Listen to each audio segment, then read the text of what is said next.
حسن مجتبی علیہ السلام سے نقل ہے کہ میری ماں فاطمہ زہرا جب بھی دعا کرتی تو ساری زندگی آپ کا یہ دستور رہا کہ ساری رات عبادت کے بعد دوسروں کے لیے دعائیں مانگی اللہ اکبر.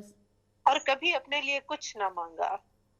تو میں تمام دنیا کے عزاداروں کو، ناظرین کو یہ عرض کروں گی کہ آج بی بی کی وہ دعا بھی سن لو جو بی بی نے اپنے لیے مانگی ہے. اللہ اکبر.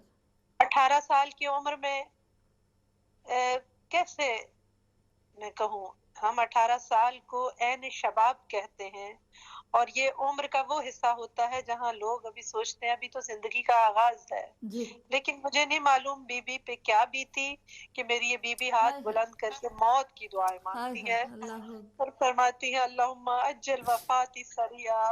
پروردگارہ زہرا موت مانگتی ہے. کون زہرا؟ جو بذات النبی ہے، جو زوجہ علی ہے، جو ام الحسنین ہے، جو فضیلتوں کی ماں ہے. زہرا کنیز خدا ہے، حورہ انسیہ ہے. امت نے اتنے دکھ دیے کہ اب یہ نوبت آ گئی یا اللہ زہرا اب اس دنیا میں نہیں رہنا چاہتی. آخر کیا ستم ڈھایا امت نے، کیسے سناؤں اور ناظرین کیسے سنیں گے کہ فہرست بڑی لمبی ہے بس. اور صرف شہزادی کی زندگی کے مصائب ہی بہت زیادہ تھے. بابا کے بعد کیسے امت نے منہ موڑ لیا، حق چھین لیا، آگ لگا دی اور یہ سب کچھ چھوڑے.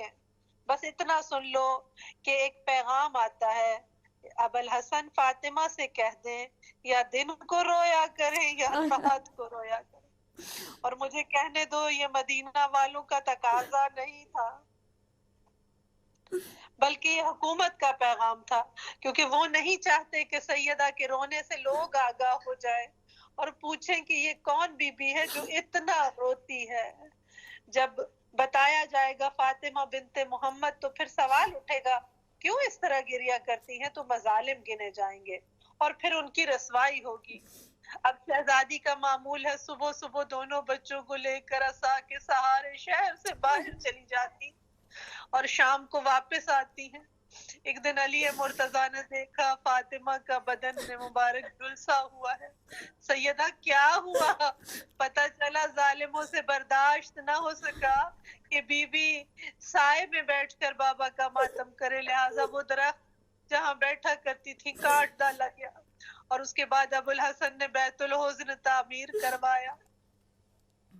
مجھے کہنے دیجئے شاید پہلا امام بارگاہ بنایا علی نے جہاں فاطمہ اپنے دونوں شہزادوں کو مجلس سناتی ہوں گی.